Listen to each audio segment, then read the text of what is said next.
धनु का तृतीय दिन ऑनलाइन क्लास में आप सभी का स्वागत है। आज हम कक्षा 6 की सामाजिक विषय पृथ्वी हमारा आवास नामक पुस्तक का अध्याय 1 सौर मंडल में पृथ्वी का अध्ययन करेंगे। इससे पहले वीडियो में हमने पूर्णिमा और अमावस्या से क्या तात्पर्य है और इसमें क्या अंतर है और इससे घटते बढ़ते जो कलाएँ होती है उसे चंद्र कलाएँ कहती हैं और खगोलीय पिंड नक्षत्र मंडल का अध्ययन किया था। अब हम करेंगे सौर मंडल। सौर मंडल का अब हम अध्ययन करेंगे। शुरू करते हैं सौर मंडल कि सबसे पहले ये शुरू करने से पहले हम ये जानें कि सौर मंडल किसे कहते हैं। कि सूर्य के चारों ओर चक्कर लगाने वाले ग्रहों, क्षुद्र ग्रहों, उल्का पिंडों, धूमकेतुओं, अन्य आकाशीय पिंडों के समूहों या परिवार को सौर मंडल कहते हैं।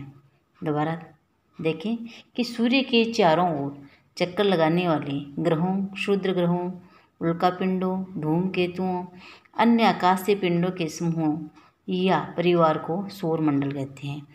अब हम ये जानें कि सौर शब्द का क्या अर्थ है। सौर शब्द का अर्थ है, इधर देखिए हम कि पौराणिक रोमन कहानियों में सूर्य देवता को कहा जाता है। सौर शब्द का अर्थ है सूर्य से संबंधित, इसलिए सूर्य के परिवार को सौर मंडल कहा जाता है। सौर शब्द का उपयोग करते हुए हम और भी अधिक शब्दों का लिख सकते हैं। अब हम आगे चलें कि अब पढ़ें हम कि सौर मंडल में क्या सौर मंडल में कौन कौन से ग्रह हैं कि सूर्य है, 8 ग्रह, उपग्रह तथा कुछ अन्य खगोलीय पिंड जैसे क्षुद्र ग्रह एवं उल्का पिंड मिलकर सौर मंडल का निर्माण करते हैं। उसे हम सौर परिवार का नाम देते हैं, जिसका मुख्य होता है सूर्य। कि इन सब का मुख्य कौन होता है? सौर परिवार का सूर्य होता है। अब हम पढ़ेंगे सूर्य के बारे में पढ़ेंगे कि सूर्य सौर मंडल के केंद्र में स्थित है। यह बहुत बड़ा है एवं अत्यधिक गर्म गैसों से बना है। इसका खिंचाव बल इससे सौर मंडल को बांधे रखता है और सूर्य सौर मंडल के लिए प्रकाश और ऊष्मा का एकमात्र स्रोत है। लेकिन इसके अत्यधिक तेज ऊष्मा को महसूस नहीं करते हैं, क्योंकि सबसे नज़दीक का तारा होने के बावजूद यह हमसे बहुत दूर है। सूर्य पृथ्वी से लगभग 15 करोड़ किलोमीटर दूर है। कि अब हम पढ़ें कि सूर्य जो सौर मंडल के केंद्र में स्थित है। सूर्य क्या है कि सौर मंडल के केंद्र में स्थित है और यह बहुत बड़ा और अत्यधिक गर्म गैसों से बना है, जो हमें दिखाई देता है और एकदम उबला हुआ गोला दिखाई देता है। तो ये क्या है? अत्यधिक गर्म गैसों से बना हुआ है और इसके खिंचाव बल से सौर मंडल को ये क्या करता है? बांधे रखता है। और सूर्य सौर मंडल के लिए प्रकाश एवं ऊष्मा का एकमात्र स्रोत या साधन है। कि सूर्य है जो सौर मंडल को क्या देता है? प्रकाश और ऊष्मा देता है। और लेकिन हम इसकी अत्यधिक तेज ऊष्मा को महसूस नहीं करते, क्योंकि ये सबसे नज़दीक का तारा होने के बावजूद भी यह हमसे बहुत दूर है। सूर्य पृथ्वी से 15 करोड़ किलोमीटर दूर है। अब हम आगे चलें। अब है ग्रह। तो ग्रह हमारे सौर मंडल में 8 ग्रह है। तो सबसे पहले हम ग्रह के बारे में थोड़ा जान लें कि ग्रह से क्या तात्पर्य है। कि कुछ यह ग्रह किसे कहते हैं हम? तो कुछ खगोलीय पिंडों में अपना प्रकाश एवं ऊष्मा नहीं होती है। वे तारों के प्रकाश से प्रकाशित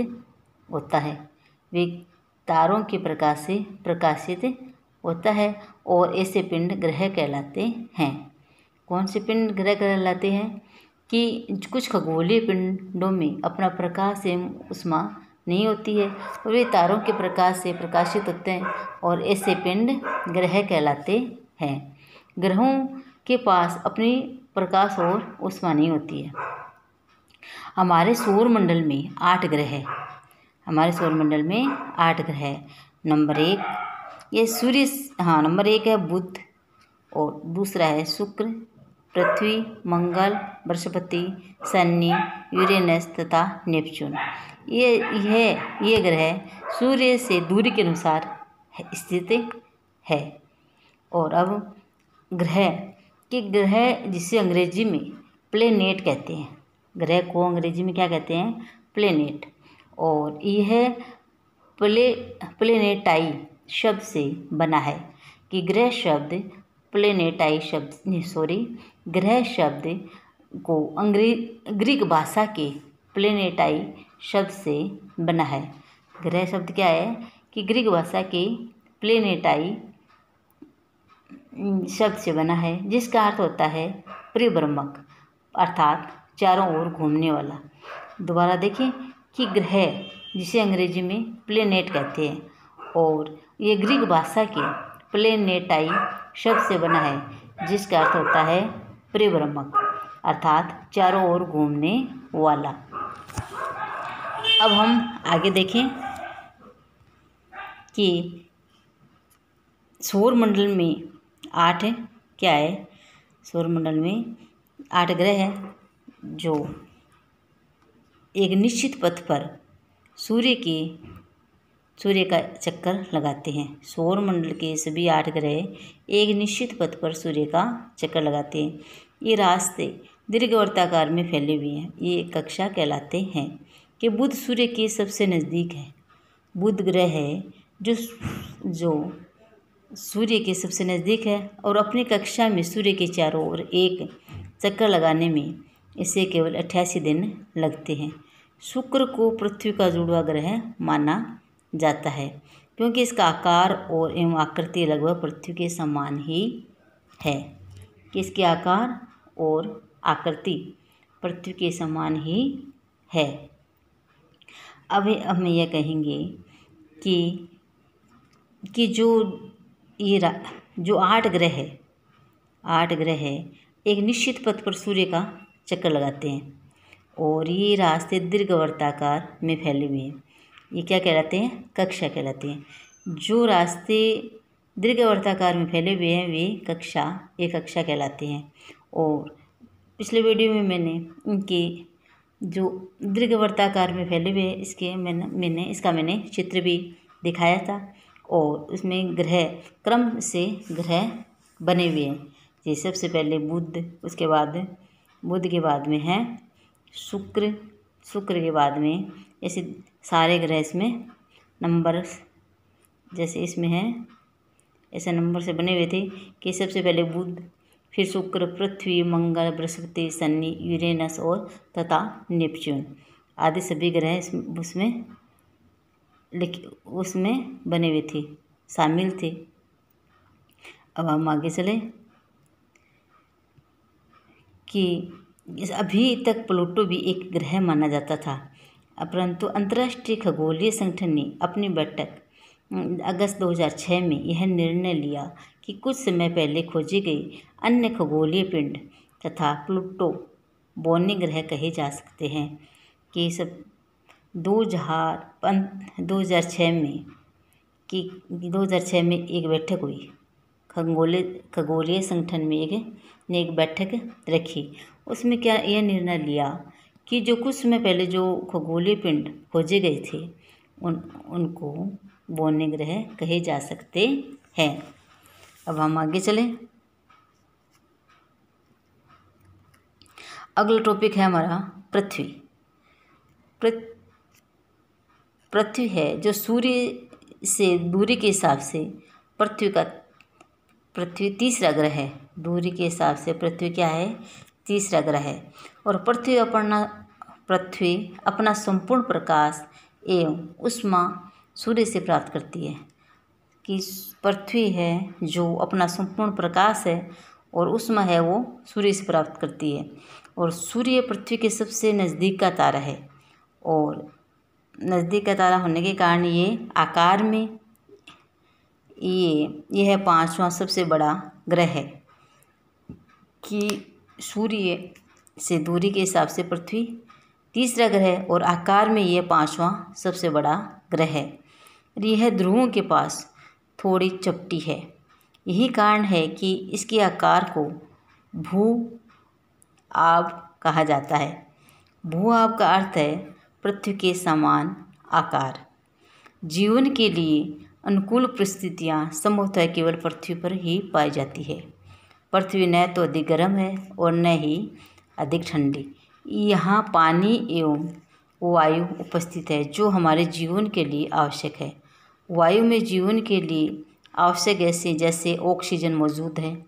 इन्हीं कारणों से पृथ्वी सौरमंडल का सबसे अद्भुत ग्रह है कि यह कहा गया है कि पृथ्वी पर जीवन है। पृथ्वी पर जीवन है क्योंकि इस पृथ्वी पर जीवन के लिए अनुकूल परिस्थितियाँ है। पृथ्वी न तो अधिक गर्म है और न ही अधिक ठंडी है और यहाँ पानी और वायु दोनों उपस्थित है और जो हमारे जीवन के लिए आवश्यक है। वायु में जीवन के लिए जो आवश्यक गैसें हैं जैसे ऑक्सीजन पृथ्वी पर मौजूद है और इन्हीं कारणों से पृथ्वी सौरमंडल का सबसे अद्भुत ग्रह है। अब हम आगे चलें। अंतरिक्ष से देखने पर कि पृथ्वी पर सूर्य की किरणें पहुंचने में 8 मिनट लगती है कि जब सूर्य की किरणें पृथ्वी पर पहुंचती है तो 8 मिनट का समय लगता है। अब हम आगे चलें कि अंतरिक्ष से देखने पर पृथ्वी नीले रंग की दिखाई पड़ती है क्योंकि इसकी 2/3 सतह पानी से ढकी हुई है, इसलिए इसे नीला ग्रह कहा जाता है। कि पृथ्वी को जब हम अंतरिक्ष से देखें तो हमें ये नीले रंग की दिखाई देती है और इसकी 2/3 सतह पर पानी, ये 2/3 सतह पानी से ढकी हुई है और इसे नीला ग्रह भी कहा जाता है। अब इधर देखें कि नील आर्मस्ट्रॉन्ग पहले व्यक्ति थे जिन्होंने 21 जुलाई 1969 को सबसे पहले चंद्रमा की सतह पर कदम रखा। कि नील आर्मस्ट्रॉन्ग ऐसे पहले व्यक्ति थे जो 21 जुलाई 1969 को सबसे पहले चंद्रमा की सतह पर कदम रखा। और कि कोई भारतीय चंद्रमा पर गया तो हाँ, भारतीय महिला चंद्रमा पर गई, कल्पना, जिसका नाम है कल्पना चावला, जो उनका अंतरिक्ष यान दुर्घटनाग्रस्त हो गया था 1 फरवरी 2003 को। और अब हम आगे चले चंद्रमा। अगला टॉपिक है हमारा चंद्रमा। कि चंद्रमा, यह है चंद्रमा पृथ्वी के पास केवल एक उपग्रह है। चंद्रमा क्या है? चंद्रमा पृथ्वी के पास केवल एक उपग्रह है जो चंद्रमा, इसका व्यास पृथ्वी के व्यास का केवल 1/4 है, 1/4। यह इतना बड़ा इसलिए प्रतीत होता है क्योंकि यह हमारे ग्रह से अन्य खगोलीय पिंडों की अपेक्षा नज़दीक है और यह हमसे लगभग 3,84,400 किलोमीटर दूर है। अब आप पृथ्वी से सूर्य एवं चंद्रमा की दूरी की तुलना हम कर सकते हैं। इधर देखें कि उपग्रह एक खगोलीय पिंड है जो ग्रहों के चारों ओर इसी प्रकार चक्कर लगाता है जिस प्रकार ग्रह सूर्य के चारों ओर चक्कर लगाते हैं। और आगे चलें कि मानव निर्मित उपग्रह एक कृत्रिम पिंड है जो यह वैज्ञानिकों द्वारा बनाया गया है जिसका उपयोग ब्रह्मांड के बारे में जानकारी प्राप्त करने तथा पृथ्वी पर संचार माध्यम के लिए किया जाता है। इसे रॉकेट के द्वारा अंतरिक्ष में भेजा जाता है एवं पृथ्वी की कक्षा में स्थापित कर दिया जाता है। अंतरिक्ष में उपस्थित कुछ भारतीय उपग्रह हैं इनसैट, IRS और एडोसैट इत्यादि। कि जो हम समाचार सुनते हैं टीवी में या आकाश रेडियो से, तो ये उपग्रह द्वारा, कृत्रिम उपग्रह द्वारा इसमें संचार जो जानकारी, जिसका उपयोग हम ब्रह्मांड के बारे में जानकारी प्राप्त करने के लिए पृथ्वी संचार माध्यम के लिए किया है, कि वैज्ञानिकों द्वारा कृत्रिम पिंड है ये, जो इसका उपयोग ब्रह्मांड के बारे में जानकारी प्राप्त करने तथा पृथ्वी पर संचार माध्यम के लिए किया जाता है। और यह रॉकेट के द्वारा अंतरिक्ष में भेजा जाता है। ये मानव रहित है ये, और रॉकेट के द्वारा अंतरिक्ष में भेजा जाता है। और हम समाचार सुनते हैं तो इसके माध्यम से हम समाचार सुनते हैं। अब हम आगे चले। अब चंद्रमा पृथ्वी का एक चक्कर लगभग 27 दिन में पूरा करता है, और लगभग इतने ही समय में यह अपने अक्ष पर एक चक्कर भी पूरा करता है, कि चंद्रमा का चक्कर 27 दिन में पूरा होता है, पृथ्वी का एक चक्कर 27 दिन में पूरा होता है, और यह अपने अक्ष पर भी यह 27 दिन में ही एक चक्कर पूरा करता है।